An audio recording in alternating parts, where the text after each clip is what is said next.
ST કિચનમાં તમારું સ્વાગત છે।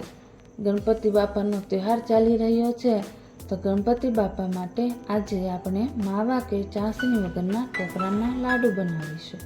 ટોપરાના લાડુ બનાવવા માટે અહીં મેં 250 ગ્રામ ટોપરાનું ઝીણું છીણ લીધું છે।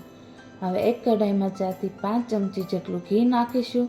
ત્યારબાદ તેમાં ટોપરાનું ઝીણું છીણ ઉમેરીશું અને તેને 5-1 મિનિટ સુધી ચલાવતા રહીશું।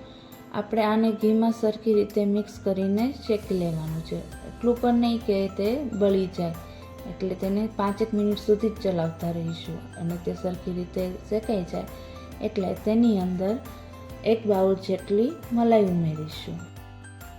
મેં અહીં ઘરે દૂધની મલાઈ ભેગી કરેલી એ ઉમેરી છે, તમે દૂધની મલાઈના બદલે માવો પણ ઉમેરી શકો છો। હવે ટોપરાનું છીણ અને મલાઈને બરાબર મિક્સ કરીશું અને 5-1 મિનિટ સુધી સતત ચલાવતા રહીશું।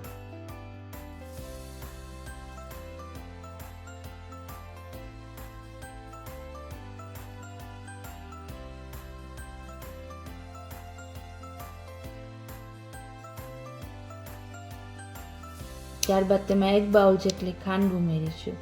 તમે ખાંડના બદલે ખાંડના પાવડરનો પણ ઉપયોગ કરી શકો છો। ખાંડ ઓગળે ત્યાં સુધી આપણે ધીમા ગેસે ચલાવતા રહીશું। આ સમગ્ર પ્રક્રિયા દરમિયાન આપણે ગેસની ફ્લેમ ધીમી જ રાખીશું।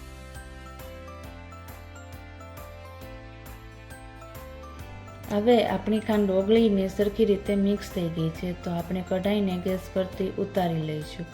ત્યારબાદ ટોપરાના નાના નાના લાડુ વાળીશું અને તેના ઉપર ટોપરાનું કોરું છીણ લગાવીશું।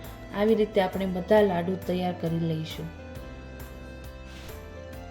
તો તૈયાર છે ચાસણી કે માવા વગરના ટોપરાના લાડુ, જે મેં ચાસણી લીધા વગર અને માવા વગરના બનાવ્યા છે, જે બનાવવામાં એકદમ સરળ છે અને ઝડપથી બની પણ જાય છે અને ખાવામાં તો વાહ, બહુ જ મીઠા। તો કેવી લાગી અમારી આ રેસીપી, કોમેન્ટ કરીને જણાવજો। Thank you for watching. Please press subscribe button and follow us in Instagram page.